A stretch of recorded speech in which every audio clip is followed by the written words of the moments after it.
Le cinquième ange fit sonner sa trompette, et j'aperçus une étoile qui avait chuté du firmament sur la terre. La clé du puits de l'abîme insondable lui fut confiée.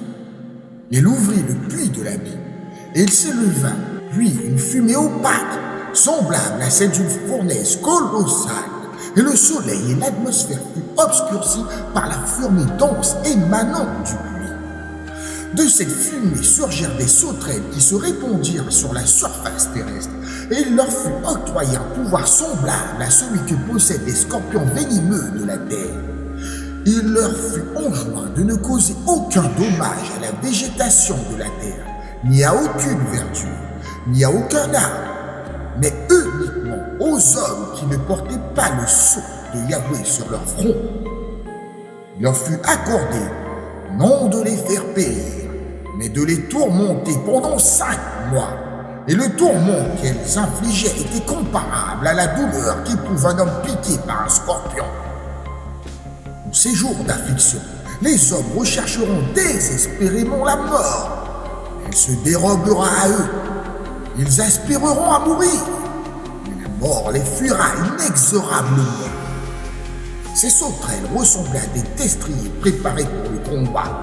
Sur leur tête se dressaient comme des couronnes semblables à de l'or étincelant, et leurs visages évoquaient des physionomies humaines. Elles possédaient des chevelures semblables à celles des femmes, et leurs dents acérées rappelaient celles des lions féroces. Elles portaient des cuirasses semblables à des armures de fer indestructibles, et le bruissement de leurs ailes évoquait le fracas tumultueux de chars tirés par de nombreux chevaux se précipitant au combat. Elles étaient pourvues de queues similaires à celles des scorpions, munies d'aiguillons venimeux, et c'est dans leur queue que résidait le pouvoir d'infliger des souffrances aux hommes durant 5 mois. Elles avaient leur tête comme souverain, l'ange de la vie, dont le nom en hébreu est Abaddon, et en grec Apollyon, le destructeur. Le premier malheur est passé. Voici 2 autres malheurs vont suivre.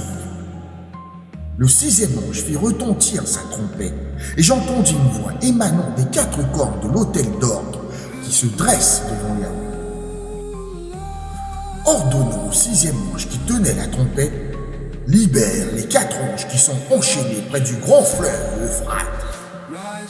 Les 4 anges qui avaient été préparés pour l'heure précise, le jour exact, le mois déterminé et l'année fixée, furent délivrés afin qu'ils exterminassent le tiers de l'humanité. Le nombre des cavaliers de cette armée s'élevait à 2 myriades de myriades. J'entendis leur nombre impressionnant. Et voici comment m'apparurent dans ma vision les chevaux et leurs cavaliers. Ils portaient des cuirasses aux couleurs du feu ardent, de l'hyacinthe bleuté et du soufre jaunâtre. Les têtes des chevaux ressemblaient à des têtes de lions rugissants, et de leur gueule jaillissaient des flammes dévastatrices, de la fumée suffocante et du soufre brûlant. Le tiers de l'humanité fut anéanti par ces 3 fléaux terrifiants, par le feu, par la fumée, par le soufre qui s'échappait de leur gueule. Car le pouvoir meurtrier des chevaux résidait dans leur gueule et dans leur queue.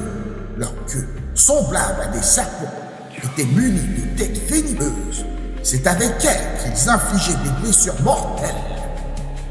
Les autres hommes qui échappèrent à ces fléaux dévastateurs ne se repentirent pas des œuvres de leurs mains.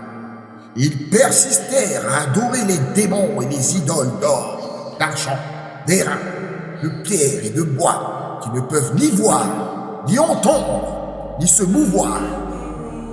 Ils ne se repentirent pas de leur homicide, ni de leurs sortilèges maléfiques, ni de leur débauche impie, ni de leur larcin.